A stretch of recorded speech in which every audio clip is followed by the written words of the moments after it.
What's up, everybody? Forgotten Dreamer here. I'm kind of late to the party with this review, but it's here nonetheless.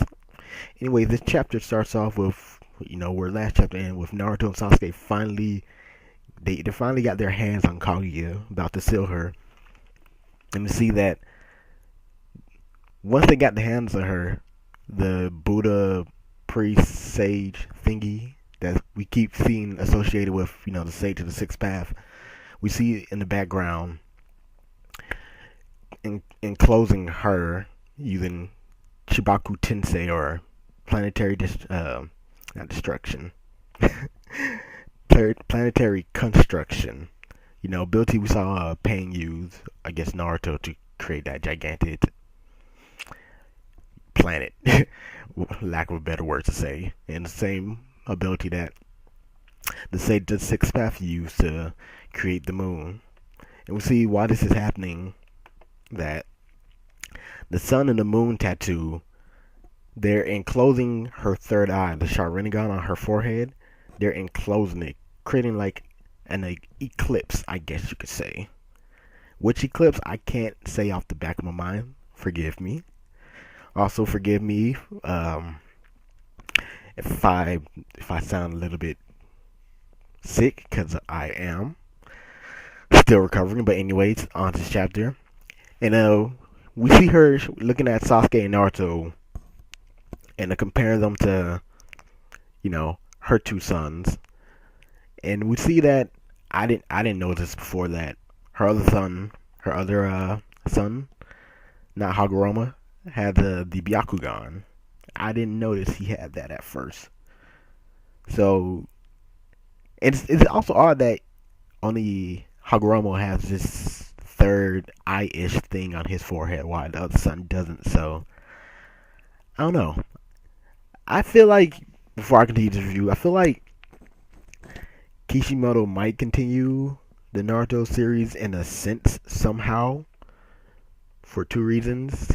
Just for possibly more information on the brother of the sage, or something. That, and for something Black Zetsu says that I'll get into later. But it's possible it's Kishimoto, but who knows? And we see Kaguya question why that she's being defeated by these two, like she's been defeated by her sons.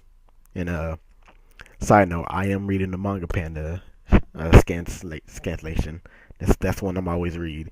And we see after the seal has been cast, the sun and moon tattoo has returned to Hagoromo, which is interesting, and it brings the question: Can Naruto still do?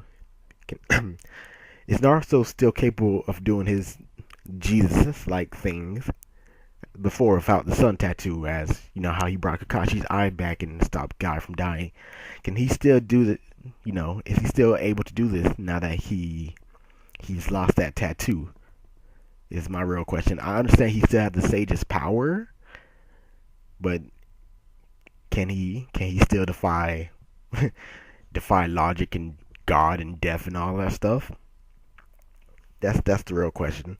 We see that Hagoromo says, now that they sealed his mother away, the only thing left for him to do is to bring them back. And we find out that is the seal he was talking about with the Edo Kages. He was creating a seal so that he could bring them back. And we see the gigantic Biju bomb, Sage Ball, whatever that Kaguya was creating, starts to, deteriorate, just evaporate completely. And we see she starts to change form. It looks completely and utterly terrifying and creepy. Like the sun, moon, her third eye, her forehead starts to morph into the Jubies. I believe it was his second form, when it looked, uh, very, very. Why can't I think of the word? When it had its, the three faces, the eye, not the three faces, the three sides of his face on different sides, the mouth, the ear, and the eye on different sides. It turns into that form with Kaguya's hair, and it's just disgusting, for lack of a better words.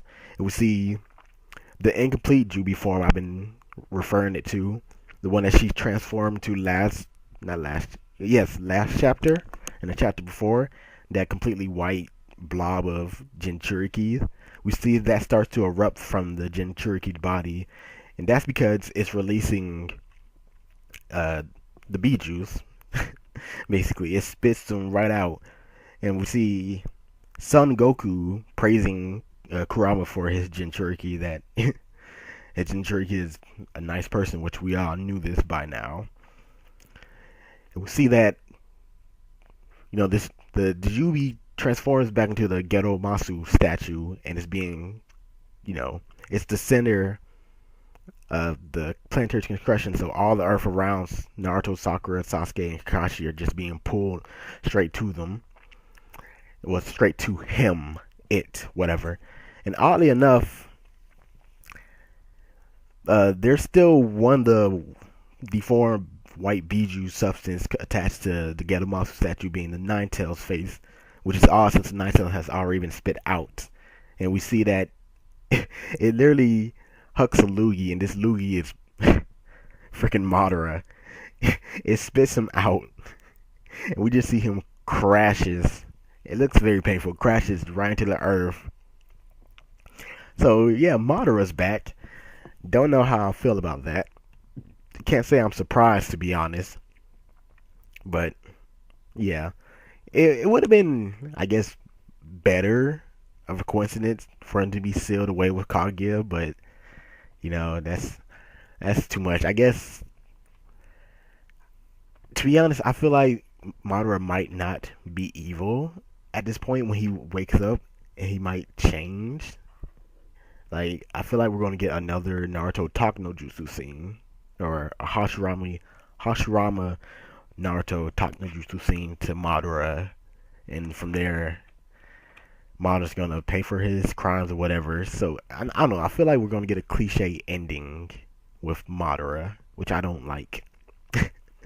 But, you can't complain. And also, I want to bring up, maybe it's just because the panel of this shot is small, but does Kakashi still has the Sharingan? Because in this panel, like I said, you can't really get a good look at his eyes, so you can't straight off the back say tell if he does.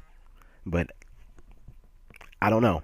It's interesting. Did he lose all that power from using what all he did, which makes sense since not being Uchiha and stuff. All the stuff he did is technically hacks.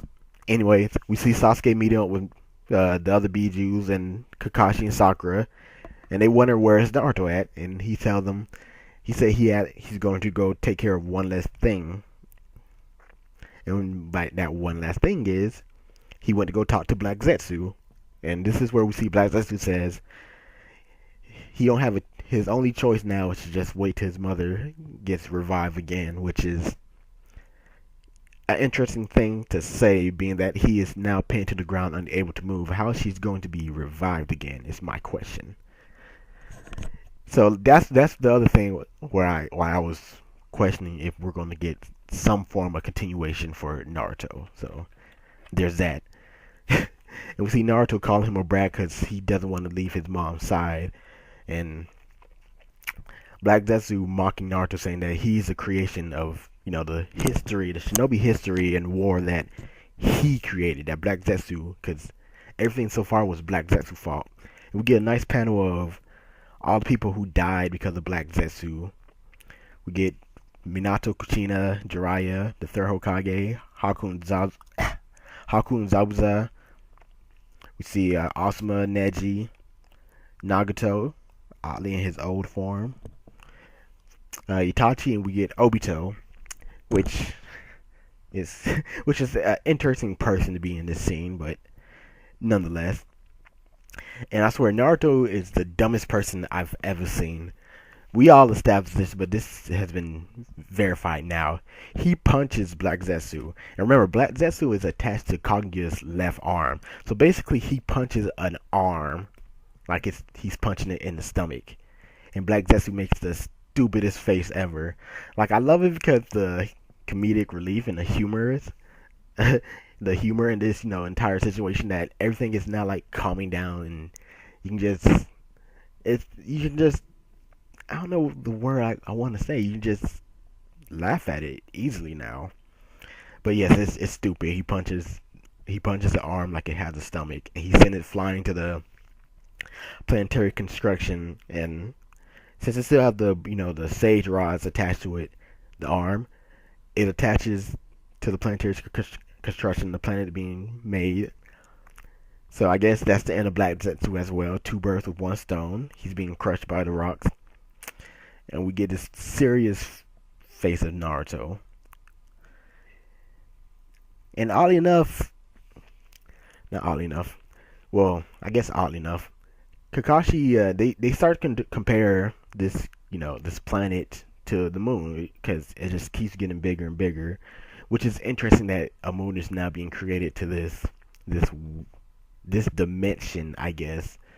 So, will this make it harder for Kaguya to be revived now that she isn't in the physical realm? She's in her own dimension. I don't know, just something to think of. That's why I wanted to bring it up. And we see them all rejoicing that it's sealed. Naruto said, "Not everybody can live happily ever after." And Sakura, being one of the people who always point stuff out first, she questioned, "How do we get out of this dimension now that Kaguya is sealed?" And she's the one that brought us here. And we see Naruto just starts freaking out, and Son Goku comments, "He is nice, but yes, he's an idiot." And the next panel, we see the Edo Kages and a bunch of the past Hokages, and a bunch of faces I don't recognize, but I believe they're Hokages as well. And the Sage of the Sixth Path, apparently he summoned their spirits from, what did he call it? I believe it's the, I don't want to call it the spirit realm for lack of a better word. He said he called back the historical Kage from the Pure Land, so I guess technically the spirit world, if you want to call it that. He called back the previous Hokage, the one that, like the third Raikage and the second Muzukage. He called back their spirits along with the Edo Kages to get enough chakra to teleport Naruto, Team 7, Madara, and even, the non-Bijus back to the real world. Sakura, Sakura and Kakashi are interested, like, who is this person? And Naruto explained that it's the Sage of the Sixth Path. And also in this panel, we see Hashirama notices that Madara is back. Now this brings an interesting point.